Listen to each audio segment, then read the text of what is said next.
धरती पर इस सभा में उपस्थित मेरे पिता तुल्य बुजुर्ग, महिला शक्ति, युवा साथी, बच्चे और इस प्रोग्राम के आयोजक गोपाल जी, धर्मवीर जी, विकास जी, सभी का यहाँ पहुँचने पर मैं दिल की गहराइयों से स्वागत करता हूँ, अभिनंदन करता हूँ। आप सभी जानते हैं 5 तारीख को वोट डालने वाली है। आपने आज से पहले 5 साल पहले भी वोट डाली होगी, पर क्या 5 साल में आपको क्या मिला? इस बार जब वोट डालने गए तो बहुत सोच समझ के वोट डालिएगा। 5 साल का पूरा रिकॉर्ड देख के वोट डालिएगा। एक बच्चे को हम स्कूल में भेजते हैं तो 1 साल के बाद उसका पेपर दिया जाता है और उसका रिजल्ट आउट होता है।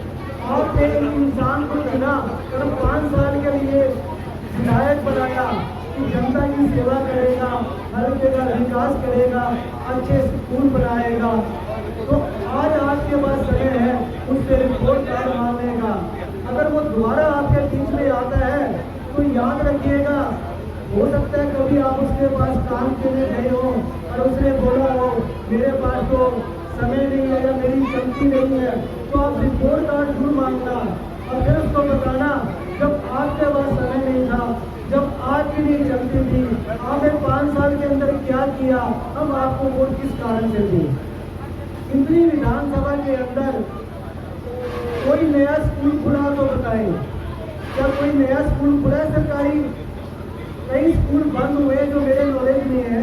नंबर ऑफ स्कूल या तो बंद किए गए हैं या मर्ज कर दिए गए हैं। 2 स्कूलों का एक स्कूल बना दिया गया है और उसका एक ही बहाना था कि सरकारी स्कूल में बच्चे नहीं है। एक सरकारी स्कूल में बच्चे नहीं है तो वो कमी किसकी है, सरकार की या पेरेंट्स की? वो कमी है सरकार की। जब एक सरकारी स्कूल खोला जाता है, 5वीं तक का सरकारी स्कूल खोला और उसमें 5वीं तक के टीचर ना हो और उसमें क्लासरूम ना हो, 5 कमरे भी ना हो, टॉयलेट ना हो, कोई प्ले ग्राउंड, तो अपने बच्चे को क्यों भेजेगा कोई वहाँ पे? ये कहते हैं कि प्राइवेट स्कूल में भेजेंगे, वो तो उनकी मजबूरी है, क्यों भेजना चाहता है प्राइवेट स्कूल में?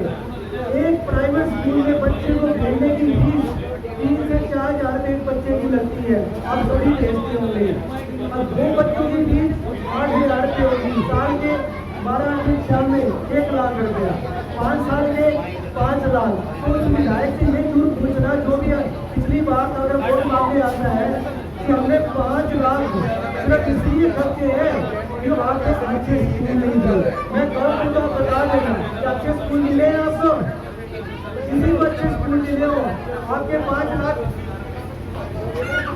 5 लाख बच सकते थे। अगर वो विधायक स्कूल अच्छे बनाता तो हर परिवार के 5 लाख 5 साल में बच सकते थे। आप यहाँ से किसी अस्पताल में जाते हो, सरकारी अस्पताल में एक बंदर काटने का टीका भी लगवाना होता है तो वो भी कंगाल रेफर कर दिया जाता है, कहते हमारे पास टीका नहीं है। इस बंदे को पीछे बंदर ने काट लिया, इंद्री के अंदर गया, पीएससी के अंदर, तो वहां पे पहले तो पर्ची बनी, 2 घंटे लगे और फिर बाद में बोल दिया हमारे पास तो टीका नहीं है इंजेक्शन लगाने का, आप करनाल चले जाइए। हमें रेफरल सेंटर नहीं चाहिए, हर मोहल्ले के अंदर दिल्ली की तरह मोहल्ला क्लिनिक चाहिए, जहाँ पे आपका चाहे 1 रुपए का इलाज हो चाहे 1 करोड़ का इलाज हो, जो कि आपका हक है। आपका जो हक है आपको मिलना चाहिए। सबका इलाज फ्री होना चाहिए। आप एक बिजली का बंडल लेते हो, पानी की बोतल लेते हो, बिजली का बिल भरते हो, पानी का बिल भरते हो, हर जगह जीएसटी देते हो, तब जाके इन नेताओं को सैलरी मिलती है। तो जीएसटी कलेक्शन होता है कि हर बार बोलते हैं कि इस महीने तो हमारा इतना लाख करोड़ रुपए जीएसटी कलेक्शन होगा, वो गया कहाँ? वो बेसिकली आपका पैसा था और आपको वापस आना चाहिए था। दिल्ली में क्या है, जब दिल्ली में केजरीवाल की सरकार बनी तो सबने कहा ये बिजली फ्री नहीं दे सकता, बिजली कोई फ्री नहीं दे सकता, बिजली तो वैसे नहीं है दिल्ली के अंदर। केजरीवाल ने प्रूव करके दिखाया, 24 घंटे बिजली दी, 300 यूनिट बिजली फ्री करके दिखाई। अगर हरियाणा के अंदर आम आदमी पार्टी की सरकार बनती है तो आपको भी 24 घंटे और 300 यूनिट बिजली फ्री मिलने वाली है। क्या आप नहीं चाहोगे कि आपको 24 घंटे बिजली मिले, 300 यूनिट फ्री मिले, आपका पैसा आपको वापस मिले? आप चाहोगे ना?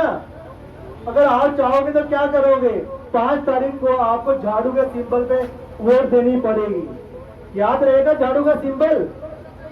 दिल्ली के अंदर यहाँ तो पानी की समस्या यहाँ पे भी है, दिल्ली के अंदर बहुत ज्यादा समस्या थी। एक गिलास पानी का वहां पे लेना पड़े तो 10 रुपए का एक गिलास आता है। तो दिल्ली में अरविंद केजरीवाल ने हर परिवार को 15,000 लीटर पानी फ्री देने का काम किया। ये भी उतनी ही बड़ी समस्या थी जैसे बिजली की थी, ये भी उतना ही बड़ा चैलेंज था जैसे बिजली का था। उसने ये दोनों काम करके दिखाए। उसके बाद महिला कहीं भी जाना होता था, नहीं जाती थी, घर से बाहर नहीं निकलती थी। उसने क्या किया, महिलाओं के लिए बस यात्रा फ्री करी। भी किसी महिला को कुछ काम कराने के लिए दिल्ली में 4 चक्कर भी कहीं काटने पड़े तो उसका पैसा ना लगे।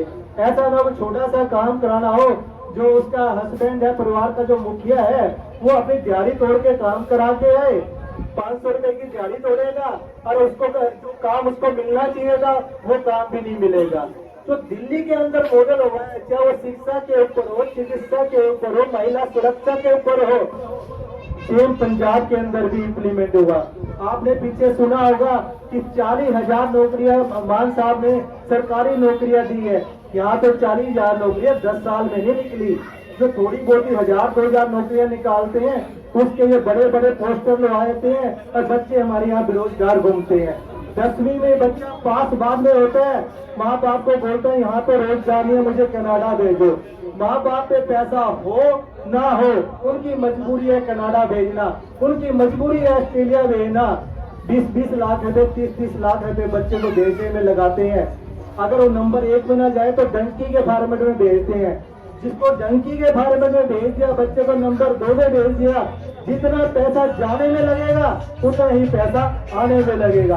भले ये सोच लियो, आपके बुढ़ापे की लाठी, अगर आपको चाहिए बुढ़ापे की लाठी आपके पास रहे, आपको चाहिए आपका आंखों का तारा आपके पास रहे, बच्चों को अच्छे रोजगार मिले, अच्छे स्कूल मिले,